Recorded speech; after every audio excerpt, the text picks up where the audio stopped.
ଆଜିର ଏହି ଭିଡ଼ିଓରେ ଆମେ ଖାଉଟି ସଚେତନା ପାଠର ପ୍ରଶ୍ନୋତ୍ତର ଆଲୋଚନା କରିବୁ।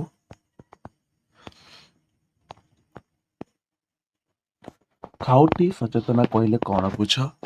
ଖାଉଟିମାନଙ୍କୁ ସେମାନଙ୍କର ଅଧିକାର ତଥା ଖାଉଟିମାନଙ୍କ ପ୍ରତି ବ୍ୟବସାୟୀ ଓ ସରକାରଙ୍କ ସାମାଜିକ ଓ ଆଇନଗତ ବାଧ୍ୟବାଧକତା ସମ୍ବନ୍ଧରେ ସଚେତନ ହେବାକୁ ଖାଉଟି ସଚେତନା କୁହାଯାଏ। ଖାଉଟି ସଚେତନାର କ'ଣ ଆବଶ୍ୟକତା ରହିଛି? ଖାଉଟି ହିସାବରେ ଆମେମାନେ ବଜାରରେ କି ଦ୍ରବ୍ୟ ମିଳୁଛି, କେତେ ଦରରେ ବିକ୍ରି ହେଉଛି ଓ କେତେ ପ୍ରକାରର ଦ୍ରବ୍ୟ ମିଳୁଛି ସେ ସମ୍ବନ୍ଧରେ ସଚେତନ ନ ହେଲେ ବଜାରରେ ଠକାମି ବା ଶୋଷଣ ଶିକାର ହେବା। ଅସାଧୁ ବ୍ୟବସାୟୀଙ୍କ ଏକ ଚାଟିଆ ମନୋବୃତ୍ତି ବଢ଼ିଯିବ। ଏହି ଶୋଷଣରୁ ମୁକ୍ତ ହେବା ପାଇଁ ଖାଉଟିମାନେ ସେମାନଙ୍କ ସାମଗ୍ରୀ, ବିଭିନ୍ନ ଅଧିକାର ଓ କର୍ତ୍ତବ୍ୟ ବିଷୟରେ ସଚେତନ ରହିବା ଆବଶ୍ୟକ।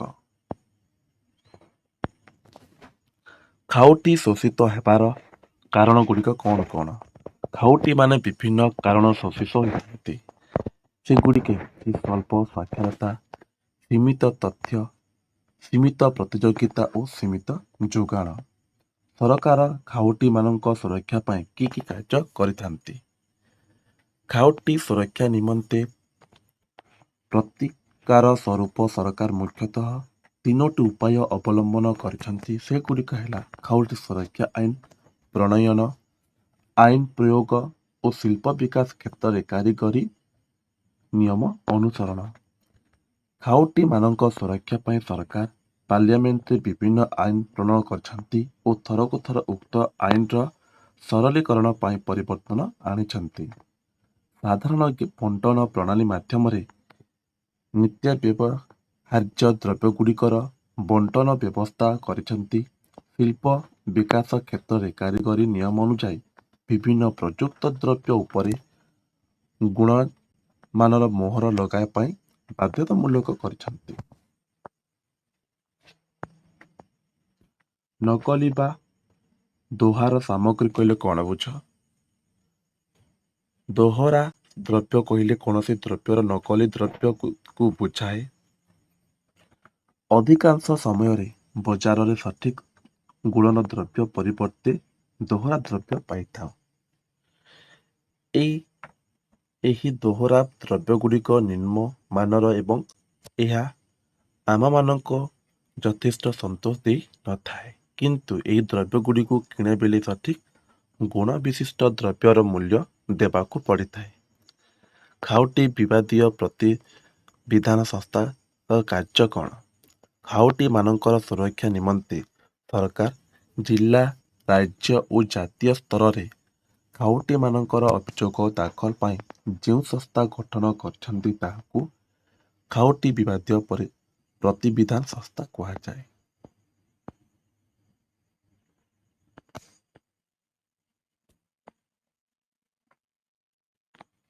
ଏହି ସଂସ୍ଥା ଖାଉଟିମାନଙ୍କର ବିଭିନ୍ନ ଅଭିଯୋଗ ଉପରେ 3 ମାସ ମଧ୍ୟରେ ଶୁଣାଣି ଦେବାର ବ୍ୟବସ୍ଥା ରହିଛି। ଏହି ଆଇନ ବଳରେ ରାଜ୍ୟ ଓ କେନ୍ଦ୍ର ସରକାରଙ୍କ ଅଧୀନରେ ଖାଉଟି କଲ୍ୟାଣ ସମ୍ବନ୍ଧୀୟ ବିଭିନ୍ନ ବିଭାଗ ସ୍ଥାପନ କରାଯାଇ ଖାଉଟିମାନଙ୍କ ସୁରକ୍ଷା ନିମନ୍ତେ ବିଭିନ୍ନ କାର୍ଯ୍ୟାନୁଷ୍ଠାନ ଗ୍ରହଣ କରାଯାଇଛି। 2 ନମ୍ବର ସୀମିତ ପ୍ରତିଯୋଗିତା। ସାଧାରଣତଃ ଭାରତର ଭଳି ବିକାଶୋନ୍ମୁଖୀ ଦେଶମାନଙ୍କରେ ବିଭିନ୍ନ ଦ୍ରବ୍ୟ ଉତ୍ପାଦନରେ ଅଳ୍ପ ସଂଖ୍ୟକ ଉତ୍ପାଦନକାରୀ ଥାଆନ୍ତି। ତେଣୁ ବଜାରରେ ଉକ୍ତ ଦ୍ରବ୍ୟ ଗୁଡ଼ିକର ଯୋଗାଣ ଓ ଦର ନିର୍ଦ୍ଧାରଣ ସେମାନଙ୍କ ଏକ ଚାଟିଆ ବ୍ୟବସ୍ଥା ଦେଖାଯାଇଥାଏ। ଏହାଦ୍ୱାରା ଜିନିଷପତ୍ର ଦରଦାମ ଉଚ୍ଚରେ ରହେ। ଏହାଦ୍ୱାରା ଖାଉଟିକୁ ଉକ୍ତ ଦ୍ରବ୍ୟ କ୍ରୟ କରିବାରେ ଅଧିକ ଖର୍ଚ୍ଚ ହେବାକୁ ପଡ଼ିଥାଏ।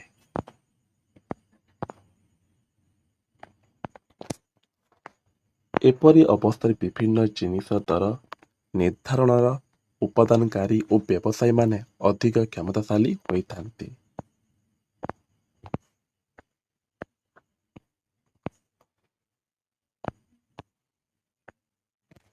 ଖାଉଟି ଅଦାଲତ। ଖାଉଟି ସୁରକ୍ଷା ଆଇନ ଅନୁଯାୟୀ ଆମ ଦେଶରେ ତ୍ରିସ୍ତରୀୟ ଖାଉଟି ଅଦାଲତମାନ ସ୍ଥାପନ କରାଯାଇଛି।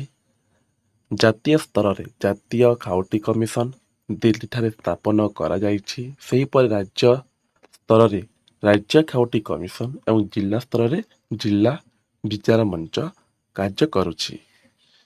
ଏହି ଅଦାଲତରେ ଖାଉଟିମାନଙ୍କର ଅଭିଯୋଗରେ ଶୁଣାଣି ଓ ବିଚାର ହୋଇଥାଏ ଓ ଖାଉଟିମାନଙ୍କ ସୁରକ୍ଷା ଉପରେ ବିଭିନ୍ନ କାର୍ଯ୍ୟାନୁଷ୍ଠାନ ଗ୍ରହଣ କରାଯାଇଥାଏ।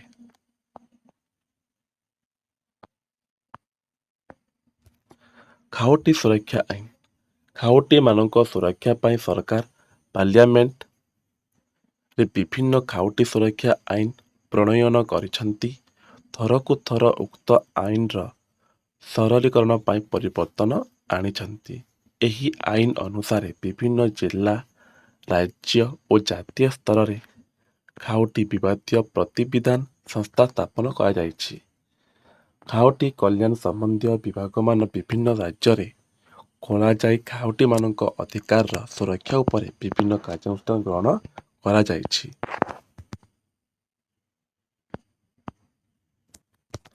ମିଥ୍ୟା ଓ ଅସମ୍ପୂର୍ଣ୍ଣ ତଥ୍ୟ। ଉତ୍ପାଦନକାରୀ ଏବଂ ବିକ୍ରେତାମାନେ ସେମାନଙ୍କର ଦ୍ରବ୍ୟର ବିକ୍ରି ନିମନ୍ତେ ଗ୍ରାହକମାନଙ୍କୁ ଆକର୍ଷିତ କରିବା ପାଇଁ ବିଭିନ୍ନ ଗଣମାଧ୍ୟମରେ ସେହି ଦ୍ରବ୍ୟ ସମ୍ପର୍କୀୟ ବିଜ୍ଞାପନ ପ୍ରସାର କରିଥାନ୍ତି। ଏହି ବିଜ୍ଞାପନରେ କେତେକ ଉତ୍ପାଦନକାରୀ ଓ ବିକ୍ରେତା ଦ୍ରବ୍ୟ ସମ୍ପର୍କରେ ମିଥ୍ୟା କିମ୍ବା ଅସମ୍ପୂର୍ଣ୍ଣ ତଥ୍ୟ ପ୍ରଦାନ କରିଥାନ୍ତି। ଏହିସବୁ କ୍ରୟ କରିବା ଖାଉଟିମାନେ ନିଜର ସ୍ୱାସ୍ଥ୍ୟ ଓ ନିରାପତ୍ତାକୁ ବିପନ୍ନ କରିଥାନ୍ତି।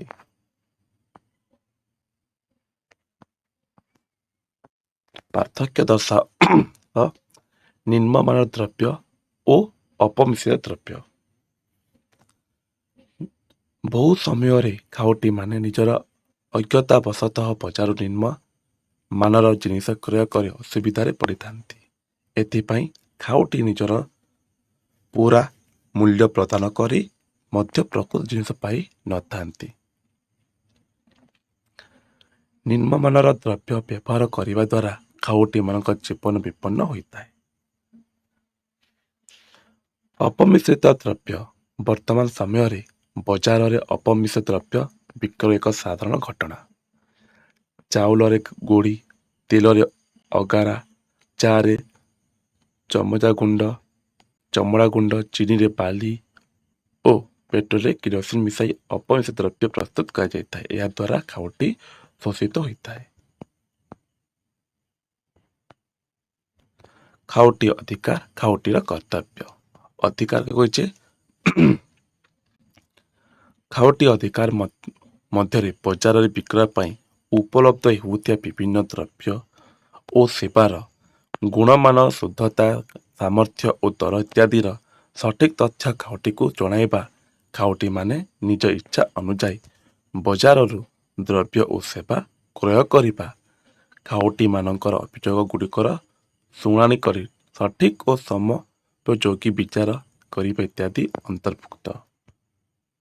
ଖାଉଟି କର୍ତ୍ତବ୍ୟ ମଧ୍ୟରେ ଖାଉଟିମାନେ କୌଣସି ଦ୍ରବ୍ୟ ବା ସେବା କ୍ରୟ କରିବା ସମୟରେ ସବୁର ଗୁଣ, ମାନ, ଶୁଦ୍ଧତା ଆଦି ବିଷୟରେ ପଚାରି ବୁଝିବା ସହିତ ଦିଅର ପ୍ରାପ୍ତି ରସିଦ ମାଗିବା ଉଚିତ।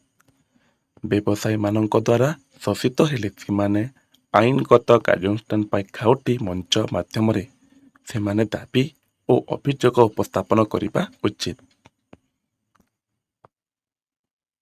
ଶୂନ୍ୟସ୍ଥାନ 1962 ମାର୍ଚ୍ଚ 15 ତାରିଖ 1986 ଜିଲ୍ଲା ବିଚାର ମଞ୍ଚ ଥିଲା।